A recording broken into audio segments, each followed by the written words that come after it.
stance that you take towards it, the orientation of the work, is holistic. About matters of ethics and aesthetics and religion.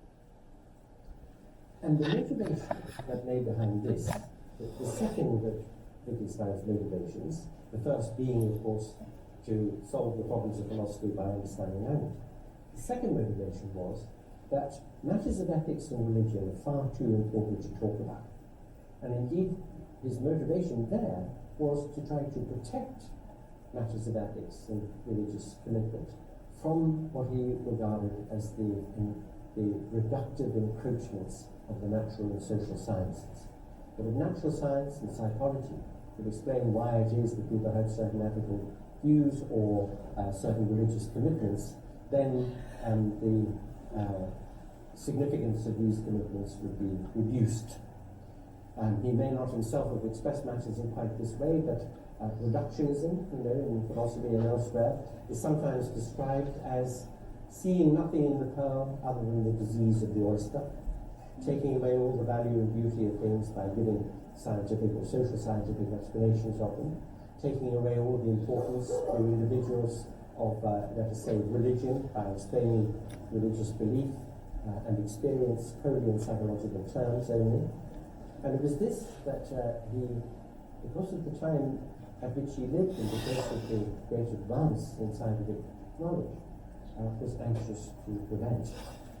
So the game that he was playing there was to say that all the most important things that we address in our living and our reflection on living, the ethical and religious ones, are not ones that can bear discussion or examination or inquiry, because such examination and discussion would have to take the form of assertions, of propositions, of descriptions of them, and they would therefore be meaningless, because these things, these very important things, are not the kind of thing about which we can talk. So his second motivation really was to protect something that he saw as important. But it's a very speaking fact about Wittgenstein that during the First World War, he read Tolstoy's version of the Gospels. When he actually read the Gospels themselves later on, he was very disappointed because they didn't quite come up to Tolstoy's version of them. But he was very interested in religious matters, and on several occasions, in fact on 3 separate occasions, thought of becoming a monk. He didn't himself talk quite consistently with his view in the Tractatus that this wasn't something we could talk about anyway. He didn't talk very much about his religious views later on in life. But it's evident, I think, from the nature of his life that questions of personal morality, his own view, for example, of human relationships, was a very tormented one. He was a man who never stayed in the same place very long, never spent more than 50 years in one location, very often took himself off to live in a solitary way, and evidently there was something that was hurtful and difficult in his private life. May very well have been because he was homosexual, and at that time homosexuality wasn't widely appreciated. And it's also likely that he felt that he had religious convictions and feelings about which he was never very explicit for the reasons that the Tractatus itself gives. It may be that he felt guilty about these desires. So it would explain a great deal about the unsaid and hidden motivations for his work, that he wanted to make it possible that there should be either a barrier against the reductive encroachments of natural and social science on these precious matters, or, and here is the rather powerful result of the way he put things in the later philosophy, that it might be possible to justify and defend our attitudes in ethics and religion by saying that the discourses of ethics and religion constitute their own meaning, because they constitute a game, a language game, woven into a way of living, a form of life, having therefore validating their own meanings, giving them their own semantic content, making sense because this game has its own constituted meaning.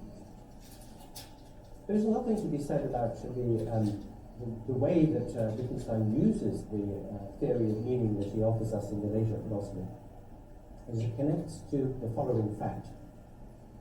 Bertrand Russell was a great help to Wittgenstein throughout his life. Accepted him as a student before the First World War, helped him to get his doctorate later on in 1930, helped him to get a fellowship at Trinity, and then when Moore retired from the chair of philosophy, helping Wittgenstein to be appointed to the chair of philosophy here. And it is a universal truth that if A helps B, B will ever thereafter resent A.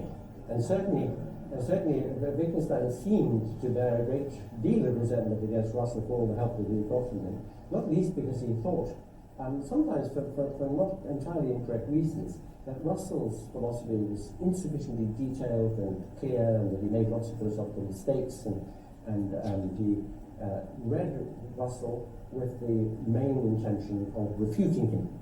And there were two aspects of Russell's views that came to inspire in Wittgenstein two important contributions which have remained a permanent possession of philosophy. Philosophers among you will recognize them under the titles The Rule-Following Considerations and The Private Language Argument. I'll explain very briefly what these are. But they came out of two things that Wittgenstein had read in Russell. One was this. You may remember that Russell spent a little while in prison during the First World War in 1918, during the course of which he wrote a book called An Introduction to Mathematical Philosophy. It's a jolly good read, actually. And in this book, he makes use of the notion of mathematical induction. That is, the application of a rule will always guarantee the same outcome on each occasion. So, for example, the rule add 1 will always give you the successor to any given number if you apply that rule. And this prompted in Wittgenstein's later philosophy, in the work that he was doing for it anyway, a thought. And the thought was, how can you be sure that that's the case? How do you know that a rule doesn't start to vary and produce different results way down the line? Supposing you think of the rule plus 1, maybe you do get the successor of any given number n until after you've got several billion numbers, maybe after 3.5 billion, it suddenly starts to give you the second successor of a number. How do you know? How can you guarantee that the rule will always have the same outcome? That was one thought. The other thought was this. Again, while Russell was in prison, he finished off a series of lectures which he gave after he was released. Came to be published under the title The Lectures on Logical Atomism.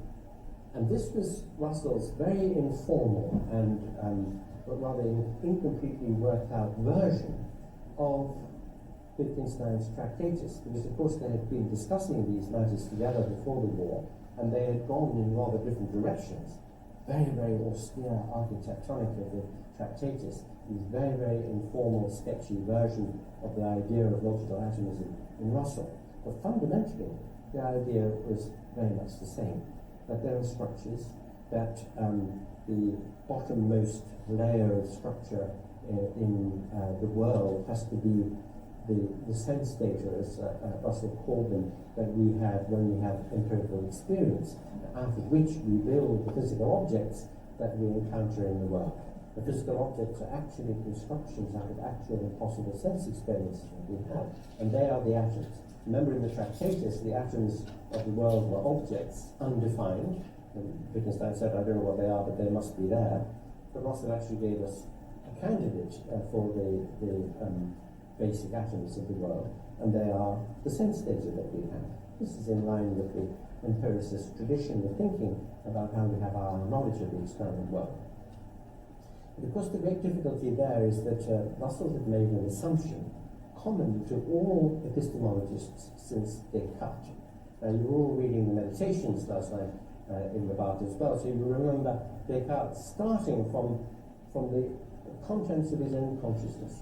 I know what I am, I'm a thinking thing, and I have ideas and beliefs and so on. So from this internal perspective, I have to somehow or other rebuild a degree of certainty about what exists independently of me or outside my mind, and this is the project undertaken in Descartes' Meditations. And so the Cartesian starting point is the internal contents of one's states of consciousness.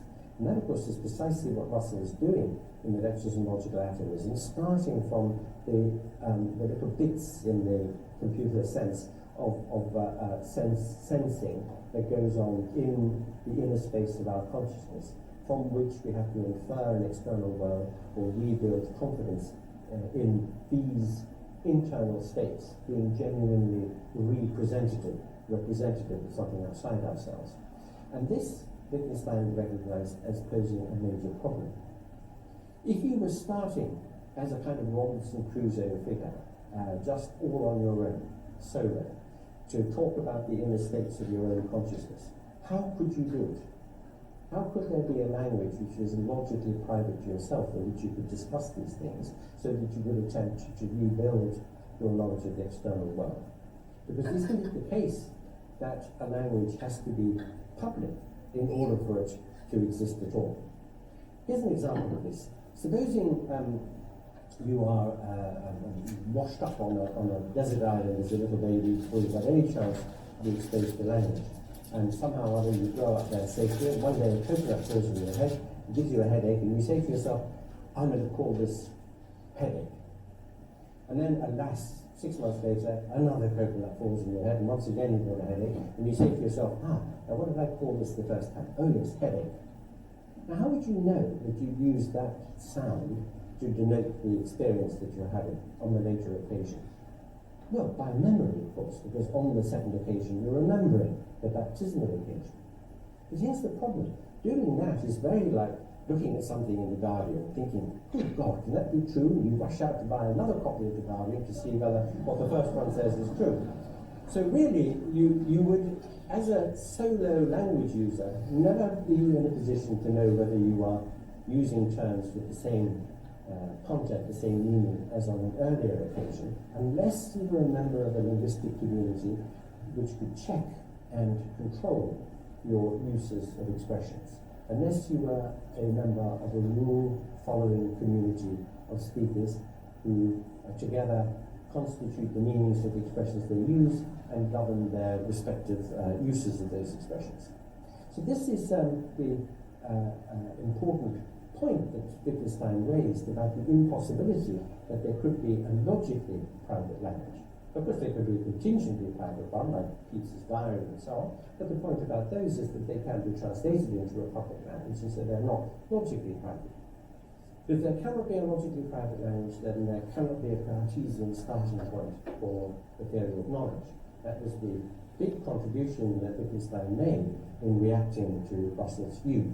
And you can see the connection between the rule-following considerations and the private language argument. They are, in a way, the reverse and obverse of the same point, because the reason why a language cannot be logically private is that language is a rule-governed activity, and rules can only exist in a public setting, can only be followed, can only be recognized as genuinely normative in a public setting. So those are things, two points that came out of Wittgenstein's view of language games and the self-constituting semantics of language on the basis of the language games idea, which gave rise to this, I think, permanent contribution to philosophy in the way of the private language argument and the rule-following considerations. So I suppose we have something to thank resentment for. Well, that is my account of Wittgenstein on games, and that is my account of the game that Wittgenstein is playing, namely to protect those things that he regarded as important, ethics and religion, from the encroachments of a reductive scientific attitude to them in his early work and in the later work, by saying that ethical talk and religious talk validate themselves because they give themselves their meaning in the language games and forms of life that they constitute. And I think this is of some interest and significance to us today, because of course we live at a time where there is rather a bad kind of quarrel going on between people who have a religious outlook and people who don't, and there are arguments about the degree to which religious assertions and beliefs have content, and whether the belief that people have in their actually having content should nevertheless be one that they keep to themselves, or whether some real significance attaches to what people say and think when they use religious discourse, to the extent even that they might be permitted a place in the public square and in public policy matters. So what Wittgenstein had to say touches on the great question of whether religious talk makes sense. And that is where the crux of the debate between the two sides in this Baghdad argument lie. Does religious discourse make any sense, or does it not? Wittgenstein's gains offer comfort to those people who think that religious talk does make sense. Thank you very much indeed for your attention. So that's A.C. Grayling. If you haven't chosen your philosopher for your term paper yet, just in case, here's one example that I have on my list. I should point out that my figuring out the final schedule, I made a mistake, and I had to correct it when I was calculating, how many classes we've had. Last class was 26. This is 27. We would have needed a 28th class.